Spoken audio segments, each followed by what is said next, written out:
অবশেষে স্বস্তি পেলেন ভারতীয় ফুটবল প্রেমীরা। এতদিন ধরে চিন্তায় ছিলেন তারা। ভারতে কোথায় ফুটবল বিশ্বকাপ দেখা যাবে বোঝা যাচ্ছিল না। অবশেষে সেই চিন্তা মিটল।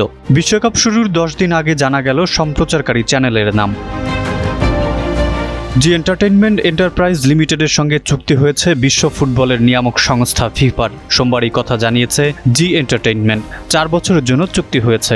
শুধু এবারের ফুটবল বিশ্বকাপ নয়, 2027 সালের মহিলাদের ফুটবল বিশ্বকাপ, 2030 সালের পুরুষদের ফুটবল বিশ্বকাপ সহ মোট 39টি আন্তর্জাতিক প্রতিযোগিতা দেখাবে তারা। জি এন্টারটেইনমেন্ট জানিয়েছে সম্প্রতি তারা 4টি চ্যানেল চালু করেছে। সেগুলো হলো unite 8 sports 1, unite 8 sports 1 HD, unite 8 sports 2 ও ইউনাইট 8 স্পোর্টস 2 HD। এই 4টি চ্যানেলে দেখা যাবে বিশ্বকাপের খেলা। পাশাপাশি G5 অ্যাপেও খেলা দেখতে পাবেন দর্শকেরা। কত টাকায় চুক্তি হয়েছে তা এখনও সরকারিভাবে জানা যায়নি। তবে বিভিন্ন সূত্রের খবরে জানা গেছে ভারতীয় মূল্যে প্রায় 332 কোটি টাকায় ফিফার সঙ্গে 4 বছরের চুক্তি করেছে জি এন্টারটেইনমেন্ট। এত টাকা ভারতের অন্য কোনো সম্প্রচারকারী দিতে চায়নি। শেষ কয়েকদিন ধরে জি এন্টারটেইনমেন্টের সঙ্গে কথাবার্তা চলছিল ফিফার। অবশেষে তা চূড়ান্ত হলো।